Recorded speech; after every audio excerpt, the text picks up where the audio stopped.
de M. Vincent Guédé. Alors, parler de victorieux, je crois que c'est utopique. En allant à ces élections, ils savent qu'ils ne devaient pas sortir victorieux. Un parti politique, lorsqu'il part à une élection, lorsqu'il va à une élection, son objectif c'est de remporter cette élection. Oui, effectivement. Ça c'est tout le monde qui le sait. Maintenant, avant d'aller à une élection, il y a ce qu'on appelle les calculs politiques. Dire que c'est parce qu'on a participé au dialogue national, parce qu'on a été aux élections municipales et autres, ne sont pas des arguments suffisants pour investir tout un parti politique à une élection où on sait qu'on a une chance zéro de gagner ces élections. Un parti politique peut décider, il faudrait également que je le rappelle, à mon avis, un parti politique peut également décider de ne pas aller à une élection parce qu'il estime que les calculs politiques qu'ils ont faits ne leur permettent pas d'aller remporter ces élections. D'ailleurs, je me réjouis et je suis très content. Peut-être c'est une façon de dire félicitations à Dr. Guédé. Ils ont au moins récupéré leur caution, ce qui fait au moins qu'ils n'ont pas tout perdu. L'argent qu'ils ont investi va retourner dans les caisses et va permettre de faire agrandir le parti. Maintenant, quand on parle donc de partis qui auraient refusé de soutenir, il faut savoir que tous ces partis également veulent ce que vous cherchez. Je ne vois pas en quoi est-ce qu'un parti, je veux dire de n'importe quoi, un parti comme le SDF va décider de soutenir le PCRN. Parce que c'est tous ces partis qui cherchent également à plaire le grand patron. En quoi est-ce que le SDF peut prendre une décision de dire que je soutiens le PCRN? Parce que demain, le PCRN, ils savent que le président du PCRN, comme il sait bien parler, il va se placer un jour pour dire que je suis le leader des partis de l'opposition. Mais le SDF ne va jamais accepter ça. Donc il est donc question même de faire tout pour que le PCRN tombe afin que je garde ma première place auprès du grand chef qui est le RDPC.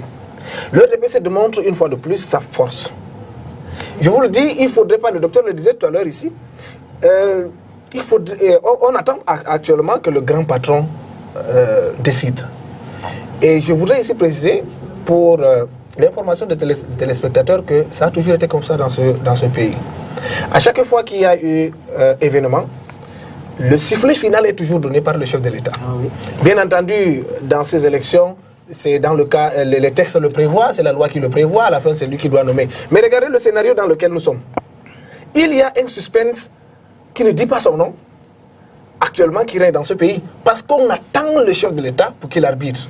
Et je vois mal le chef de l'État décider de nommer une personne qui n'a pas voulu l'accompagner dans son élection, qu'il a bien voulu organiser. Il a organisé son élection, il dit donc à tout le monde. Prenons l'exemple de la région de l'extrême nord où le parti MDR, du feu du regretté mémoire d'Akole Dassala, qui part aux élections avec son nouveau président national. Il y a un poste de sénateur nommé qui doit être remplacé. Alors immédiatement on se pose la question, est-ce que le président va faire un remplacement poste à poste? C'est-à-dire il va laisser le sénateur du MDR à sa place. C'est-à-dire comme le Daikole est décédé, est-ce qu'il faut même mettre un gars du MDR?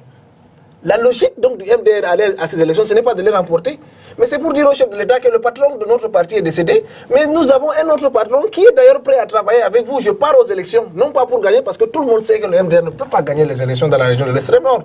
Il part pour espérer que le président dise comme Daikole est décédé, alors remettez la place au nouveau président national et ça va de soi. La question maintenant qu'on peut se poser maintenant, c'est est-ce que le président va faire un remplacement poste par poste, puis il va rééquilibrer, parce qu'en réalité, il y a un autre parti qui a gagné du terrain, je parle toujours de la région de l'extrême nord, le FSNC, qui justement estime que Daikole ou alors le MDR n'a plus, c'est-à-dire de raison de prendre le poste nommé de l'opposition dans la région de l'extrême nord. Parce qu'ils ont tous les arguments nécessaires pour prouver qu'ils ont plus de conseillers municipaux, ils ont plus avancé, et le ministre Chiroma espère aussi avoir son sénateur. Voilà comment ça se passe. C'est chacun qui rédige une lettre, je le présume, mais je n'ai pas de preuve là-dessus, qui rédige une lettre, qui fait sa part de demande et attend tout simplement à côté. L'UNDP, je vais finir là-dessus. Souvenons-nous des élections sénatoriales passées, c'est-à-dire avant celle-ci. Ça me réconforte déjà sur l'idée du docteur qui disait que le président est très complexe. Parce qu'en réalité, on n'a toujours pas compris comment est-ce que le sénateur nommé de l'ANDP s'est retrouvé à Bertois, loin du fief de l'ANDP qui devait être Marois. Et le sénateur du SDF s'est retrouvé dans la Damara.